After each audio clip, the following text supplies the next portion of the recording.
Welcome to Redemption, everybody. Yes, make some noise if you're excited to be here. We are so thankful. Amy, you can go ahead and come on up and join me. Jason. We are so excited that you guys have came out tonight to join us. We have a wonderful testimony for you guys to hear tonight. Before I bring her up, I just want to speak a few words about her. She is my mother, first of all, but and she is amazing. But this is probably one of the most.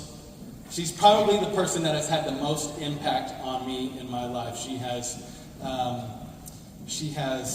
been faithful. She has demonstrated grace and humility throughout all life's up and downs, and she's been there to see my testimony unravel and unfold. And so while this is not about me, I'm so thankful that you guys get to hear from her. You guys have gotten to hear from my bride. I think it's good for us to hear from the other side of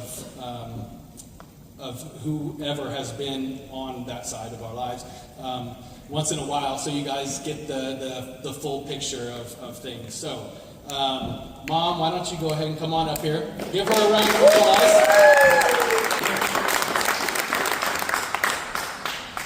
Let's see if I can do this. Put in this big chair. There you go. I did it. I thought it might be easier for you guys to see us if we had some taller bar stools. So anyway, Mom, why don't you just go ahead and introduce yourself. Tell us a little bit about yourself. Maybe tell us what your childhood was like, what it was like growing up for you, where you're from, whatever you'd like to share. But just introduce yourself. Okay. Well, you know my name. I am the proud mother of 4 young men. I always call them boys, but they're not boys anymore. So Scott has 3 brothers. Jason is here. Sitting over there, raise your hand. We have 2 other sons, Matt and Michael. Michael and his wife live in Myrtle Beach, so it's a great place to visit. I was born in Indiana, northern Indiana, to parents who were born and raised Amish. So I'll tell you a little bit about that. That has made my childhood a little different, probably, from a lot of people. That culture, the Amish culture, is very conservative, like ultra conservative. No cars for transportation. They still use horse and buggy. No electricity in their homes. So, and they dress very plainly, but very hard workers. So that work ethic just kind of transferred down from my grandparents to my parents to us kiddos. When I was about probably 4 or 5 years old, my parents left the Amish community in Indiana. And when you say left the Amish community, you're really leaving a lifestyle. So, you know, those of us that were called English, if you are born and raised Baptist and you start going to the Christian church, no big deal. But when you leave the Amish faith, you're leaving a lifestyle, you're leaving your families. Some of the Amish actually shun their relatives who leave. So, big decision for my mom and dad. There were 2 of us at that time, my brother and myself, and we moved to Arkansas. When we moved to Arkansas, we then joined the Mennonite church. Now, Mennonites are still ultra-conservative. When I was growing up, you know, I wasn't allowed to wear shorts or pants, no makeup. We didn't have television. We did have a car. We did have transportation. And we did have electricity. We didn't have television until probably I was in the 5th or 6th grade. And then 2 of my siblings were born while we lived in Arkansas. My other brother and my sister. growing up in that little community of Arkansas was a big experience too. I mean, talk about being in the hills and redneck. They were redneck and slow. Everything was slow. Nothing moved quickly. We went to the little Mennonite church that my dad's uncle pastored. Didn't have electricity, no plumbing, so you had to use the outdoor toilet. You had to go to the bathroom. Wasps and all. Yeah. Poison ivy. Yeah. So, yeah. I think the thing that followed me through all this was the work ethic. Amish, most of you are aware of Amish, but they, because of the way they live, everything is harder, in my opinion. They don't have any farming, they still use the horses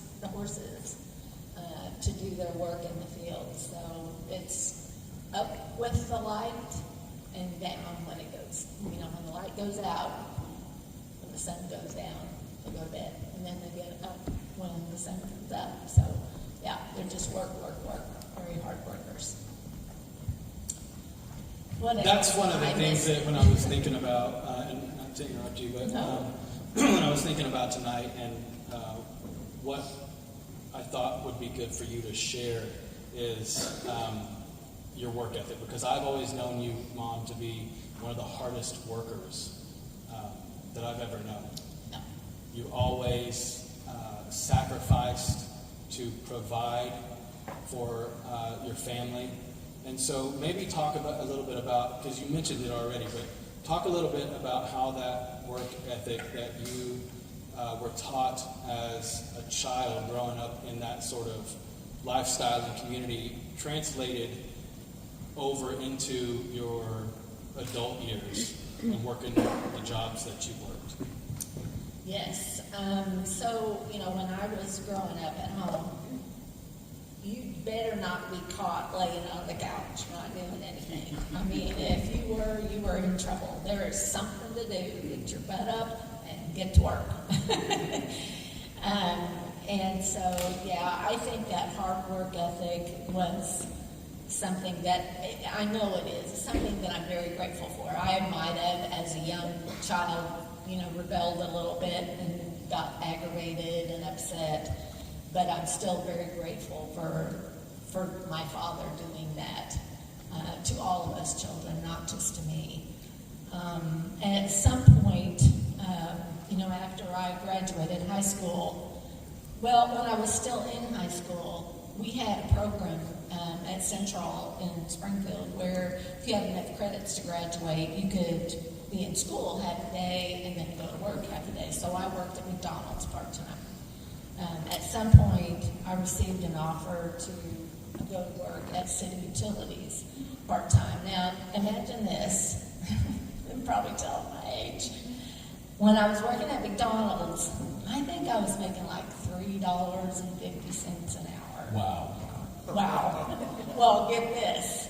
My job offer at City Utilities was $1.75. So what do I do? Well, I took the job offer at City Utilities because I knew it had a better future, for me. So when I graduated from high school, then I was offered a full-time job at City Utilities. And actually, I started when I was 17, and I retired when I was 56, so almost 40 years at City Utilities. And, I just can't explain, I don't think, fully the blessing of being able to work there. Made so many friends, just really became a family working with those people over and over. And not just within the department, but we provided the bus service in Springfield. We ran the transit system. So many of the customers became like family too. So, and we have all kind of families in our lives, school, work, church for sure, biological family. Yeah, they just come in all shapes and sizes. So before we get too far ahead of ourselves, I would like for you to maybe just revisit some of those childhood years and maybe talk a little bit about what it was like transitioning from the Amish lifestyle and coming out of that community and now being maybe not right away thrust into a world that is so much different and full of temptation, which I'm sure you experienced temptations while you were still maybe, well, I don't know, you were pretty young, 4 or 5, so maybe not. But just talk a little bit about what it was like transitioning from that lifestyle and maybe some of the things that maybe even your parents experienced transitioning from that lifestyle over to now being what we would call English, what they would call English. Yeah, going from Amish to Mennonite was a change. But then when I was in the 8th grade, we moved from Arkansas to Springfield. There were no Mennonite churches in Springfield at that time, so we ended up just going to a little Baptist church, that was close to the house that we were living in at the time.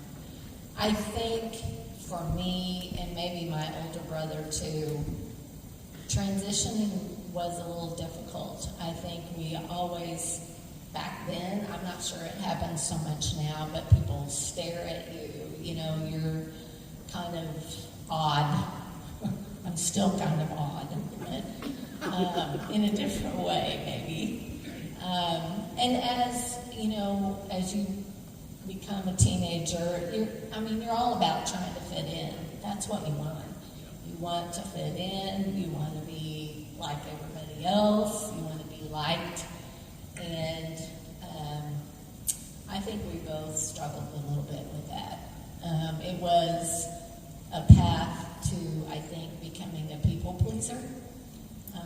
Trying to please others because you want to fit in, and that just has kind of hung on. And it's something I will honestly tell you I probably still struggle with a little bit. But I love helping people. I think in my career I was able to do that. And not just employees, but again, going back to customers, because we served a population that, in my opinion, was looked down on in Springfield. And I came up against that over and over and over. It was somewhat disheartening, but... What population are you talking about right now? Well, people that ride the bus, okay? So, I don't know if you've ever ridden the city bus or not, but there is a smorgasbord of personalities on there. Okay? Right? Yeah. Am I right? Yeah. You have students going to school, kids going to college, people trying to go to work, homeless people that don't smell very good. Bus operators would come up and say, "Carol, can we just kick them off if they stink?" No, cannot do that. So, it was just a wide variety. Many of the disabled community, rode the bus. I remember being in a leadership program, and each day of the program was once a month. Your group had to provide the program for that day. Well, my group had, I don't remember what the topic was, but I decided that I was going to let them ride the bus. And we were at the Chamber of Commerce. Chamber of Commerce is on St. Louis Street, and so I already knew the bus was going to stop there, what time, and all that. 25 people were scared to death to ride the bus. That just made the big impression on me. I'm like, you guys, you're crazy. These people, they're just people. And most of those people on the bus just wanted to help. Do you know where you're going? Do you know which bus to transfer to? All those things. But it took them out of their element and made them very uncomfortable. So I was glad to do it. Yeah. One of the things that has always been such... when I think of you, Mom, you just have such a big heart and a heart for people, and you're so compassionate. I know that your work ethic that you were taught translated over into the jobs that you had in your career at City Utilities. But I also saw it transfer into our family and how you navigated all of life's different ups and downs and just the family dynamic. And so I would like for you to share a little bit tonight just what it was like being married, having 4 boys, maybe some of the challenges that you had to overcome as a mom. And I'll let Amy speak to this here in a second if you don't share about it. But just share about that a little bit, because there are probably some moms in here that have had to lead your family, or if you didn't have a family and you had kids, you at least had to lead your kids. And so moms just play such a vital role within our families. And I'm biased, but Mom, I feel like God has just blessed our family, at least me and my brothers, with the best mom ever. And the grace and the humility that I've always seen you lead with and continue to demonstrate throughout your life. It's really been an example to me and something that I want to certainly get better at, but be able to lead my family with as well. So talk about that a little bit, how you've just continued to lead with grace and humility and navigate all the different things that we've had to navigate as a family over the years. What a loaded question. Well, number one, I will just tell you, I felt so blessed to be the mom of Scott, Matt, Jason, and Michael. Truly. Giving birth to a child is a miracle. We are all sitting here miracles. God created each one of us. We are miracles. Think about the complexity of our bodies, and as you get older, you'll learn a little bit more about that. Yeah. So, yeah, I think I just felt overwhelmed sometimes in blessings. And why wouldn't I be humble, in that? Why wouldn't I be? And the joy of raising 4 boys, now mind you, you know my background. Amish don't play sports, or they do. They play volleyball and stuff like that, but it's not, what would you call it, organized sports or whatever. Okay. So that became my life, and I was not familiar with that. Their dad, my husband Mike, coached all 4 boys in about every sport there was. So we were busy, like B-U-S-Y, 4-letter word busy. Come home from work, go to the ballpark, or don't even go home, just go to the ballpark after work. Come home, do laundry, wash those uniforms, do homework, get ready the next day, do it all over again. But I wouldn't trade it for anything. Precious memories. These boys, men, talk about some of their ball games growing up and who was on second and who hit the home run. And I'm like, are you kidding me? How do you remember those details? But, man, it was good. And, parents, I'm sure most of you, if you have children, are praying for them. You want your children to know Jesus. You can't force that on them. You can then take them to church, even if they don't want to go. But praying for them is important. And I know this busy life that we have, sometimes it's hard to carve out time for prayer.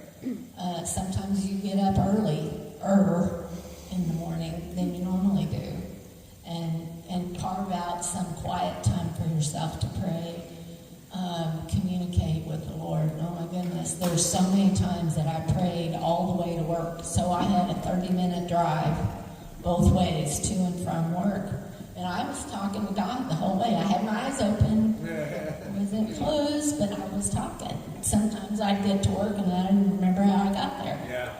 I hope I didn't run over somebody. Yeah. Okay, can I do an unscripted question? Sure. Cool. Okay. And obviously answer to whatever you're comfortable with, but he's talking about like the challenges of motherhood with those boys, and we're going to talk about spiritual leader here in a minute, but at some point, as the mother of 4 boys, Scott was going through a hard time as an adult, and he ended up getting arrested. Talk about that time as a mom. I know, I'm sorry. I'll try. That was hard. As a mom who didn't know much about the prison system or whatever, I think I had all kind of ideas in my head about what we would be going through, and not good stuff, So man, I prayed hard. I prayed hard that God would intervene, that he wouldn't have to go to prison. I can remember, I used to be a runner. I can remember one time running up to the top of the hill and going over the railroad tracks and just falling down. I was hyperventilating and praying. I don't think I'll ever forget that, but it was hard for me to talk about. There was probably only one other good friend that I was able to talk to about the whole thing. And honestly, my voice, I just couldn't talk. It was just too much emotion, I think. In hindsight, I realize now that was the best thing that could have happened to him at the time. Because God took him away from the people that he was hanging out with that weren't good for him. But it was hard. That was one of the hardest things. Harder than cancer. Yep, for sure. Well, I know for me, this is kind of the part that Scott was wanting me to kind of talk about, because I know we have a similar role in this, but when Scott was going through that time, I've talked about this in my testimony, that you find yourself within your marriage being the spiritual leader of the house. And for me, we didn't have kids. So being the spiritual leader meant every Sunday morning trying to wake him up and going through the emotions of what his response was, whether or not he got up, whether or not he went. I, too, was not really talking about it at the time. I rode to church with Carol every Sunday morning and never really told her exactly what was going on, but she could see in my face my frustrations or my hurt from Sunday in to Sunday out. But at that time, we didn't have kids, so being the spiritual leader was literally just that. It was just within our relationship. But you found yourself the spiritual leader of 4 boys, and just talk about that and what that was like and navigating. Okay. Well, number one, I wanted them to go to church on Sundays, and I think we've already talked about that. And we attended several different churches throughout, their growing up years. But to me, it was important that they get to church, get in a Sunday school class with other kids their age, be around other kids their age who were in church. And then, we always had prayer at home before we ate dinner, and we tried to always eat our meals together rather than sit in front of the TV, which sometimes we do now. But, just make that a part of their life. And then myself, just lifting them up in prayer. I don't know that I really considered myself the spiritual leader of the family, but those were the things that I knew were important. And goodness knows, getting 4 boys rounded up and getting ready for church. Sometimes you were fighting and arguing in the car, and you weren't really ready to get into the church. You weren't of the right mindset, but just looking back on that, it is important. It is important to raise your kids in church. And sometimes, a lot of times my husband didn't go. Sometimes he did, but a lot of times he didn't go. So, Well, yeah. I think that's why probably you wanted to ask the question, is because you know a little bit about our family, being married to me now for 13 years, going on 13 years. You'll be 13 this year. You get it right. Yeah. So you know a little bit about the history of our family and kind of what it was like for me growing up. Mom, you did have a huge part to play in my redemption and my salvation, even though it came much, much later in my life. Good. The Bible says that teach your kids in the ways of the Lord, and when they are older, they won't depart from it.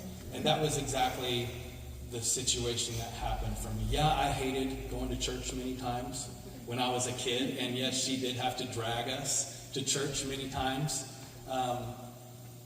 But you never know the impact that it may be having on your kids, just them being there.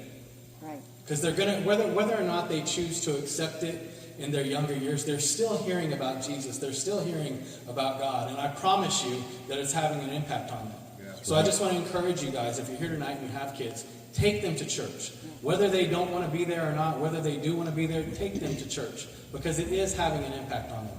And Mom, I'm just so thankful.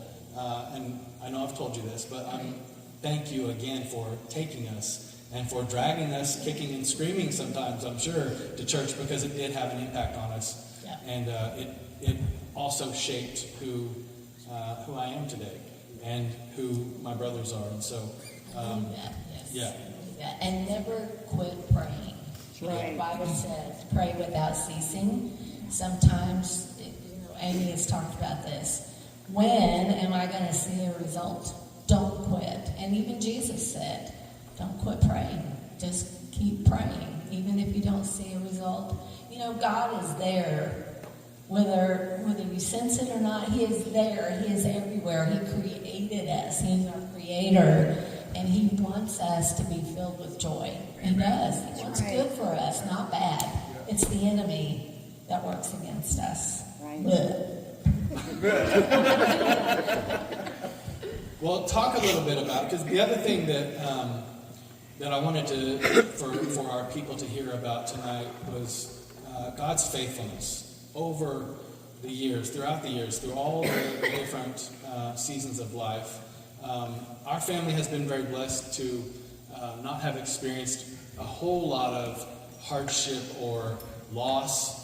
There has been some, and there has been some tragedy, but not a whole lot, not a lot compared to a lot of other people that we may know or that may be out there in the world. But just talk a little bit about how, despite it all, God has still been faithful to you and to our family, and just the favor that I think has continued to be on our family because of your faithfulness too. Mm-hmm. I know that may be hard for you to talk about because you are so humble, but I feel like a large reason of why God's favor has been on our family is because of your faithfulness, because of your petitioning over the years for different things in different seasons, and you just have not wavered. So talk a little bit about that. Well, when I think of God's faithfulness, I mean, I can just close my eyes and go back in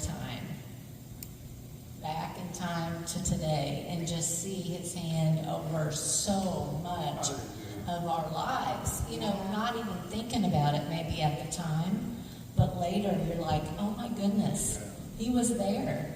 God is there all the stinking time, whether we're making good choices or bad choices. He's there. He doesn't quit.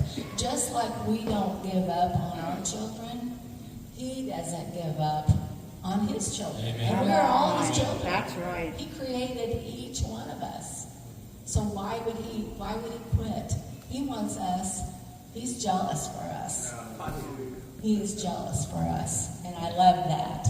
I just think sometimes of the magnitude and the majesty and the awesomeness of God. You know, I think sometimes we just take for granted the creation of the earth even, you know? I mean, the sun, the moon, the stars, everything, the little butterflies that he designed, you know, the rainbow that he put together. It's just awesome. I just love him. Yeah, I just love him. He's so good. I agree. You've gotten to experience a lot of different things in life. You've gotten to, probably something that they don't know about you, you got to carry the Olympic torch. Yeah. Yes, I did. Yes. That was a privilege, I know, for you. You're a cancer survivor. Yep. Maybe talk a little bit about that, and then I want to talk about one more thing before we close. Okay. Talk about what faith was like before your battle with cancer, and then how your experience with cancer shaped what your faith is today. Okay. So that is easy. You know, if you know me very well, you will hear me say that cancer was a blessing. Not everyone that goes through a life-threatening disease, I know, can say that.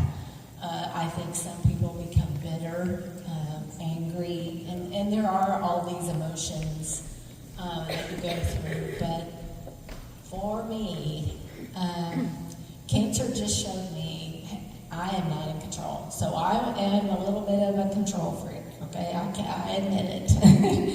But when you're taking care of 5 men, and you have a job at work where you've got 60 people depending on you, you do become a little bit of a control freak. So you're trying to manage all these other schedules, plus your own, plus everybody at work, and you think you have it under control, right? You just think, oh, it's okay, it's all good, all these things.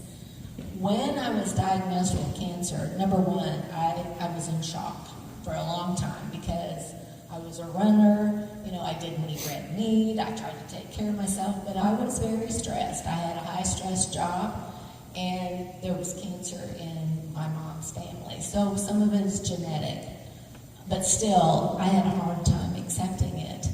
And through all of that, it just was very clear to me, you know, that I'm not in control of anything. God is in control. And hard lesson to learn, very hard lesson to learn. And I still struggle with a little bit of that, trying to manage my husband's schedule, you know, other people's schedules, but I try not to, and I made myself a promise that I would not allow my job to become that stressful again, that I would cut down on my responsibilities, you know, that I would get out of some of the committee work that I was on, because it was like nonstop, go all the time. But that kind of threw me back in a chair, and I was just like, okay, God, I hear you. And, you know, going through cancer, if you've been through it, or if you know somebody else that's going through it, it's very easy to become depressed. You can get in your head. And for me, every time I had a chemo treatment, I tried to get outside. For me, being out in God's world was what soothed my soul. And I had lots of folks praying for me. I know I was, you know, being prayed over. So many different churches had prayer lists that I was on. People at work were praying for me. My neighbor, when we lived then, where Scott and Amy live now, we had a dear neighbor, and he would come outside when I was outside working in the garden or whatever, and lay his hands on me and pray. His name was Leonard. So, yeah, a lot of blessings came out of that, truly. Did it strengthen your prayer life? Oh, yes. Yeah. Yes, it did, because, you know, God rescued me. So many people don't come out of that situation whole. And I do remember one night I had a really bad chemo treatment, and I did not think that I was going to wake up the next morning. I remember looking down at my legs. I was walking down the hallway, and they were shriveled up, and I looked like an old lady. And chemo for me would just like have this effect where it would take me to the edge of a cliff with all of the reactions that I had to it. And just before I fell off, it would come back. But I didn't think that I was going to make it that time. And I heard a voice during the night and said, Carol, you're going to be okay.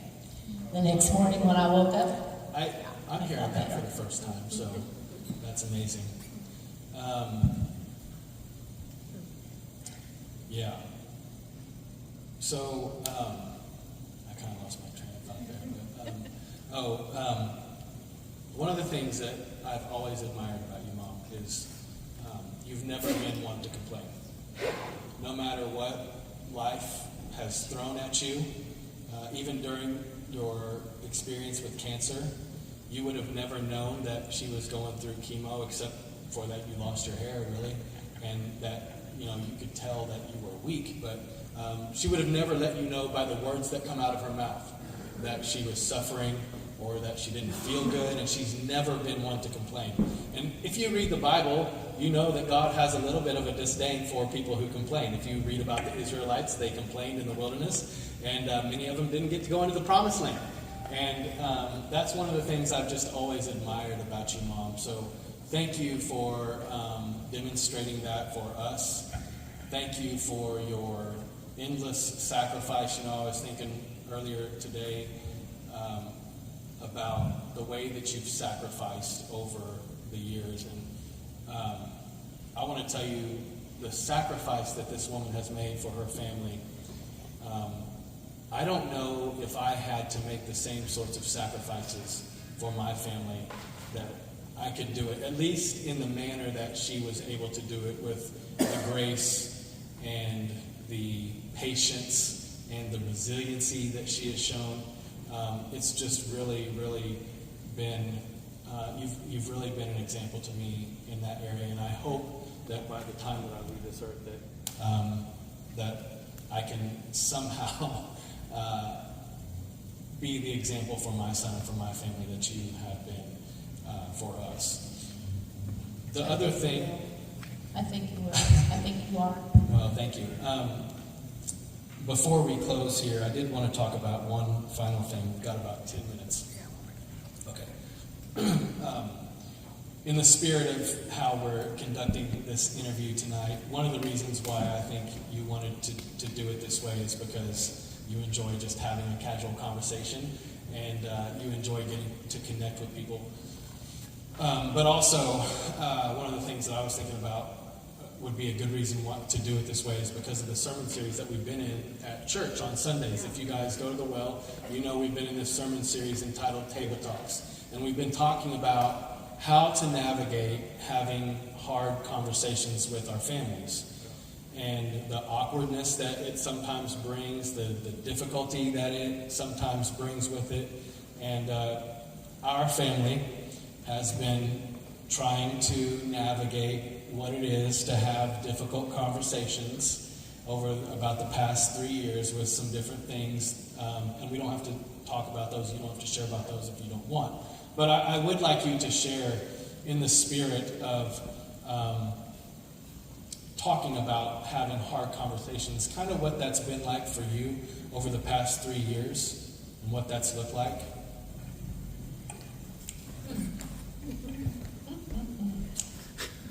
Well, I'll just say I am very proud of you and your brother, because you two have probably been the instigators. For sure. For sure. It's just been kind of interesting to see how things shake out. But it has made a positive difference. Sometimes we don't see it right away in the people that we have had these conversations with. I think sometimes you plant a seed, you just plant a seed and then you see what God does with it. And, again, it's sometimes hard to wait, and sometimes you don't think anything's going on, but most of the time there is. There is something ticking in that mind, even if it's small. And one thing I wanted to touch on just a little bit, if we have a minute. in all of the church life that I have been involved in the time that I've been here on earth, not hardly any of the churches have talked about spiritual warfare, and I'm involved with a group of ladies, probably 13, 14 years now, that do Bible study together, and that is amazing. If you have a chance to do that, do that. You know, get with a group of like-minded Christians and spend time, study the Word. You know, there's just nothing like it. I love that. But I don't know, 5 or 6 years ago, one of the studies that we were doing was on spiritual warfare.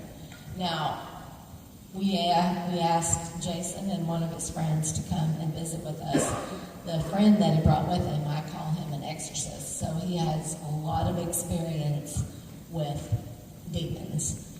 And truthfully, I never heard about them in church. I knew they existed, obviously, because Satan is alive and well, but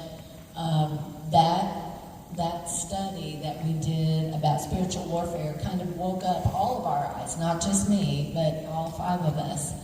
And, you know, Satan is real, and he hates you. He hates me. He hates all of us. One of the reasons is because God made us in his own image, in God's image. And Satan doesn't like that. And God gave us authority over the angels. Satan doesn't like that. He hates you, and he doesn't want anything good for you. I want you all to know that. And you need to fight against him. Whenever there's something that comes up in my life, when I know the enemy is alive and well, just like coming here tonight, you know, I got resistance from that. Oh, don't do it. But even at my age, Satan is going to push back. He just is. And you need to be strong. You need to fight against him. Think about it like you're in a boxing ring or something, you know, and it's your turn to take a punch. Take a punch. You know, just don't let him get away with it. You almost have to get mad, honestly. Just get mad and tell him to get the HE double hockey sticks away. Tell him where to go. You can do that, right? Yeah, because that's where he's going at some point. No, I love that. But that's something we've talked a lot about is, and we were talking just the other day about how, like, I've had a lot of conversations in working in ministry in the few short years we have. You do want to sometimes look at someone and they're telling you about a story and they're telling you about a story and they're telling you about a story and you're like, when are you going to fight? When are you going to fight this spiritual battle? You are not the victim to this. You are in a war and you are laying down right now, and I need you to stand up and I need you to fight. Yep. Right? Yep. Yes. Exactly. I love that. Okay, I had one last question. Yep, second. So this is a little bit more practical application. I know there's so many times where you can sit down and you can start to read your Bible, and if it's something that is new to you, if you're not really sure where to start or what to do, you can start reading and just feel like, I don't even know what I just read, right? And so I love it when I hear other Christians say, well, this is how I do it, right? I'm like, oh, okay, well, I'll try that. And then someone else will say, well, this is how I do it. Well, let me try that. So how do you do it? Like, how do you, it seems like a simple question, but how do you study the Bible and the Word and what works for you? Okay. That's a very good question, because you're right. What works for one person definitely doesn't for another. For me, it has been Bible study. It has been Sunday school. It has been life group. I love sitting down with other people and just going through a verse, a chapter, a book in the Bible, and just get different perspectives, you know, on how they're interpreting that particular verse. That's what I like. I like this kind of setup. I like interaction. It causes me to think a little deeper than if I'm just sitting at home. Now, I do sit at home and read too, but that's the kind of Bible study that I enjoy. And I have a discipleship app on my phone that I also have really enjoyed. They offer in-depth studies on different books of the Bible. We just finished Acts, several chapters in Acts, and we're taking a break, and we're going to start up again. But it's online. I can't physically talk to anybody, but it's still that dynamic of communication. You know, people are sharing their thoughts, and I just love that. Yeah.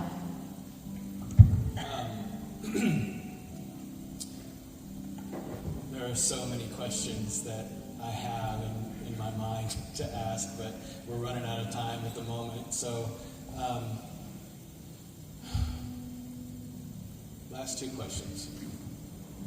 What are the things that you're contending for right now in your life or within our family? And then, what is one thing that you would leave us with to encourage us, or one piece of godly wisdom that you could share with us in your many years of living this life? Those two things. Okay. Contending for, I think as we go through life, there are certain phases of your life where there's different scenarios are happening within your family, within your community. For me, now that I'm retired and just entering that season of life, I have noticed you're starting to have health issues. Your friends are starting to have health issues. I lost my parents, a few years back, just a year apart, and a very dear friend in between at the hands of someone else. That loss, physical loss of a person, you're going to start facing more of that at my age. And, honestly, for many people, once they retire, it's almost like, who the heck am I now? Especially if you have spent 40 years at a company. You're known at that company very well because you've been there. I grew up at City Utilities. There were a lot of people at City Utilities who retired and couldn't handle it. They would come back to work, hang out in the break room, and you're like, you're retired, what are you doing here? Becomes your identity. Yeah, they got their identity from work, and that's very natural. So I think there's a transition period, and you have to figure out what you're going to do next. And you need a purpose. God created us all with a purpose. We all have one. He's got a plan for each of us, even those that are older.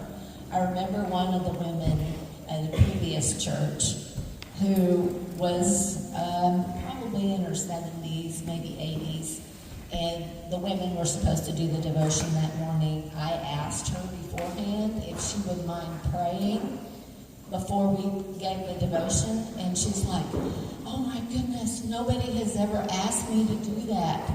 And she was just taken aback that somebody would ask her to do something. That morning for church, her and her husband were like 20 minutes early, and they were sitting on the front row. She was ready. So you have to be careful, I think, not to overlook people as they get older, because that's very important that, they have a purpose too. Sometimes they have a hard time figuring it out. There was another question you had. Okay. What's one piece of advice or word of encouragement? Oh, I talked about spiritual warfare, and just encourage you all to don't isolate yourself. I know it's easy, depending on what season you're going through, just to pull back. Don't do that. That's exactly where Satan wants you. If you don't have good people around you giving you encouragement, advice, you can sink into depression very quickly. Just don't allow him to do it. I would say faith over fear. Fear can just, put us in a place we don't need to be. Right. Psalm 23 is the verse the passage of scripture that you Yes. were thinking of for tonight. Yes. The verse that I was thinking of as I was thinking about things today was Philippians 4:13. I can do all things through Christ who gives me strength. Amen. And as I think back over my life and my childhood and having you as a mom, all of the sacrifice that you have, all of the sacrifices that you've made, and all of the things that you have experienced. I know that without having a relationship with Jesus Christ, you could have never done it. Absolutely. You could have never done it. Absolutely. Yeah, and Yes. so, That is very true. yeah, and so I'm Give very... him all the praise. Absolutely. All the praise. Amen. Well, I'm very thankful, again, for you sharing tonight. I'm very thankful for the example that you were to me and to my brothers, and the example that you continue to be. As I said, I hope I can one day lead with the grace and the humility that you lead with. So, hey, you guys give it up for her.